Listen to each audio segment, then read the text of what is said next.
you can't throw the interception that he threw, marching down 10, in a position to cut the gap and put the Giants on their heels. You can't throw the interception that he threw with about 11 minutes left. You can't do it. You just can't do it. That's a disastrous mistake on the part of Jalen Hurts. We see the numbers right there. Jalen Hurts, 24-33, 283 yards, touchdown pass, and interceptions, just 13 rushing yards with Jackson Dart, 17 of 25 for 195 yards. He also threw a nice touchdown catch, not a nice touchdown pass. Not only did he do that, he scampered for a touchdown run, and he ended up rushing for 58 yards on the evening. He's the second leading rusher on the team right now with 167 yards. Number one on the team is this cat Cam Scatterboo, who is, he's tough and he's rugged. He loves contact, and the more the game wanes, the more he pushes the envelope, the more he presses you. He comes right at you. 98 yards on 19 carries, averaging over 4 yards a carry on the season thus far. He's showing his impact coming out of Arizona State. He's the right guy, the right makeup, the right mentality for the New York Giants, and you just can't say enough about him. And if you're the New York Giants, and if you're Brian Dable, these two are godsends. These two are godsends because they go out there, they give it all they have. They're not afraid. They've got swag to them, not just game, but swag, and they ingratiate themselves with that New York faithful, which is very, very important right now. If you're the Philadelphia Eagles, it's a different mindset. Right now, the Giants have a better story to tell than the Eagles, and the Eagles are 2 games better than the Giants in their own division. Right now, they're 4-2 on the season. The Giants are 2-4. The difference is the Eagles have lost 2 straight. The Giants shouldn't have lost last week to the New Orleans Saints, courtesy of 5 turnovers, but they beat the Chargers the week before that in Jackson Dart's first NFL start. And so now as you look at all of this on the come up right now, the New York Giants are a team to be reckoned with. If Jackson Dart continues to look the way that he looks, and most importantly, inspire the way that he inspires, I would caution them to be careful, because when he went down and had to be taken into the tent, Brian Dable nearly had a heart attack running up in there. That's why the NFL is investigating their concussion protocol as we speak, because they think that the coach may have played the role in influencing Jackson Dart getting back out on that field when he may not have needed to, because he may have suffered a concussion. Giant fans at this particular moment don't care, and why should they? You're the Eagles, however, you should care a lot. They just look completely discombobulated. The Eagles are looking so unimpressive, it's scary. First 4 games of the season when they were 4-0, they were throwing the football 25 times a game. Over the last 2 games, courtesy of A.J. Brown and Dante Smith, wide receivers for the Philadelphia Eagles, complaining quietly, indirectly, about the play calling, about the lack of activity coming their way. They've thrown the ball 35 times over the last 2 games, compared to the 25 over the first 4 games.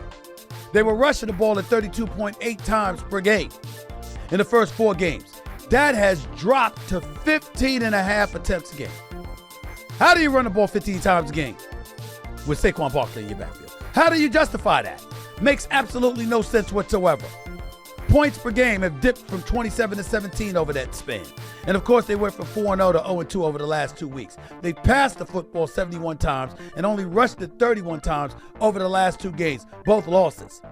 And did I mention that they've been 3-20? That's 15% on third downs over the last 2 games. 149 last night. It's bad in Philadelphia. It's bad in Philadelphia. And somehow, some way, a question needs to be asked. And I know my man T Love from Philly is going to call up eventually. And damn it, this is the day he needs to, because we need some explanations. Why is it that the offense is being called predictable? Why is it that the offense for the Philadelphia Eagles is being called boring? Boring and predictable. Is it that you got a new offensive coordinator for the first, calling plays for the first time? Because Kellen Moore is gone as last year's offensive coordinator because he took the head coaching job in New Orleans? And if things are so predictable, and all but 2 plays were out of the shotgun, all right? No lining up behind center, no play action fake, no RPOs, none of that. Just Jalen Hurts lining up behind center in the shotgun. Where's the lack of innovation? Is it that Jalen Hurts is not comfortable? Is it that Nick Sirianni and his staff don't believe in Jalen Hurts? What's the reason? Because A.J. Brown and Devontae Smith are looking at them. They were wide open yesterday. He missed Devontae Smith wide open twice. He missed with that interception that he threw. A.J. Brown was 10 yards behind, wide open in the end zone. Wide open. Wide open. And he didn't get the ball. So Philadelphia definitely has some problems. And we all know that. And they have a lot of explaining to do. And they tried last night as to what the hell is going on. Let's hear from some of them. Play that sound, guys.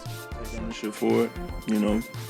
A lot of autonomy and a lot of opportunity there with the ball in my hands, and given those situations, I have to be wiser and more detailed with it. So always looking inward first, looking inward on the things that I can control, and I see a lot of opportunity in this.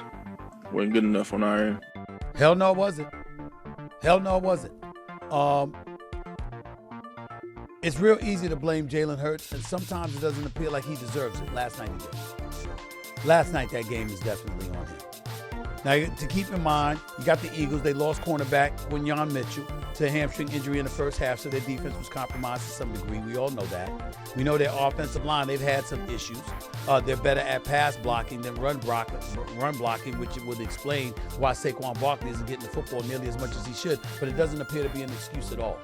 It's quite shocking at how bad the Philadelphia Eagles did. Remember, Pro Bowl defensive tackle Jalen Carter, he didn't play because of a heel injury. 3-time Pro Bowl guard Landon Dickerson did not play either because of an ankle injury. So we got to take those things into consideration. But in the end, there's still no excuse for a Super Bowl champion to look the way that the Philadelphia Eagles looked last night. They just didn't look good at all, okay?